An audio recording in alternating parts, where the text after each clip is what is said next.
ऐसे कोई कहे कि उस समय मुझे लगा कि इसकी हत्या कर दो, तो क्या वो सही बात में आप मान सकते हैं? हत्या तो हत्या होती है, वो उस वक्त की इस वक्त की बात वक्त की बात नहीं है। लेकिन जो गैर कानूनी उन्होंने जो कुछ किया है उसके लिए मैं तो मानता हूँ उनको उनके ऊपर एक मुकदमा चलना ही चाहिए। क्यों? इसलिए कि इसका मतलब ये नहीं कि राज्यपाल महोदय किसी कानून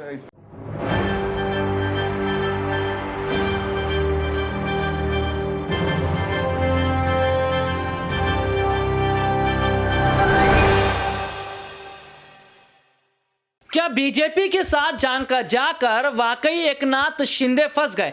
और एकनाथ शिंदे ने अगर बीजेपी का ऑफर स्वीकार नहीं किया होता तो शायद आज महाराष्ट्र में वो तस्वीर नहीं होती जो अब देखी जा रही है।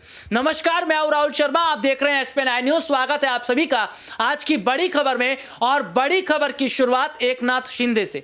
बीजेपी के साथ जाकर पछता रहे एकनाथ शिंदे अब कहीं ना कहीं बीजेपी पर ही भड़कते नजर आ रहे, जिसकी सबसे बड़ी वजह यह है कि महाराष्ट्र में जो सियासी षड्यंत्र रचा जा रहा है बीजेपी की तरफ से, उसमें शिंदे को किनारे कर दिया। और अब जो बड़ी तैयारी है वो देवेंद्र फडणवीस को लेकर है, जिसमें यह कहा जा रहा है कि अब देवेंद्र फडणवीस को सीएम बनाया जाएगा और शिंदे को नहीं। तो क्या शिंदे को केवल लालच दिया गया था और शिंदे और उनके विधायकों को इसलिए बीजेपी ने अपने पास बुलाया ताकि सरकार महाराष्ट्र में किसी तरीके से बनाया जा सके? हालांकि उद्धव ठाकरे की तरफ से जो बयान सामने आया है, जिसमें उद्धव ठाकरे ने कहा था कि बहुत पहले उन्होंने शिंदे को इस बात के लिए आगाह किया था कि बीजेपी केवल अपने मतलब की राजनीति कर रही है। और सीधे तौर पर देखा जाए तो जिस तरीके से जो फैसला भी कोर्ट की तरफ से हम देख रहे हैं कि आना था लेकिन आया नहीं, उसकी डेट आगे बढ़ा दी गई है। और इसमें यह जरूर कहा जा रहा है कि जो 16 विधायक है उनकी जो सदस्यता को अयोग्य घोषित करना, उस पर अभी फैसला नहीं आएगा। और उसमें देखिए उन्हीं विधायकों में शिंदे भी शामिल है।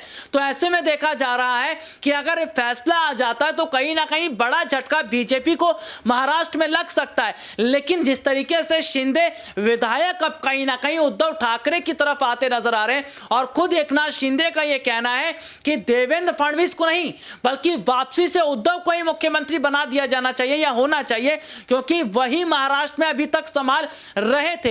हालांकि यह कहा जा रहा है कि दोबारा से उद्धव मुख्यमंत्री नहीं बन पाएंगे, क्योंकि फ्लोर टेस्ट पास नहीं किया उन्होंने। फ्लोर टेस्ट पास किया होता तो ऐसा हो सकता था कि दोबारा मुख्यमंत्री बन जाए। लेकिन कहीं ना कहीं शिंदे बीजेपी के जिस षड्यंत्र को समझ गए और बाकायदा उद्धव गुट की तरफ से शिंदे को लेकर कहा जा रहा है, यह जाहिर तौर पर देखा जा रहा है कि क्या वाकई एकनाथ शिंदे अपने विधायकों के साथ वापस जो है वो जो उद्धव के साथ आते नजर आएंगे। क्योंकि कहीं ना कहीं बीजेपी ने जिस तरीके से उनका इस्तेमाल किया या दूध में से मक्खी की तरह निकालकर फेंकने का काम किया, ये बात शिंदे जिस तरीके से देख रहे हैं, अगर ऐसा होता है तो देवेंद्र फडणवीस भी सीएम नहीं बन पाएंगे। क्योंकि जब विधायक ही नहीं रहेंगे तो फिर किस तरीके से सरकार बनेगी? तो क्या बीजेपी कहीं ना कहीं अपने पैर पर ही तो कहीं कुल्हाड़ी नहीं मार रही है? आने वाले वक्त में देखना होगा कि शिंदे का रुख किस तरफ रहता है। और शिंदे के इस्तीफे को लेकर जो खबर सामने आ रही है वो ये बताता है कि अगर शिंदे इस्तीफा देते हैं तो विधायकों के संग वापस उद्धव की तरफ जा रहे हैं। आज के लिए इतना ही, आपसे फिर दोबारा मुलाकात होगी, तब तक के लिए इजाजत दीजिए, नमस्कार।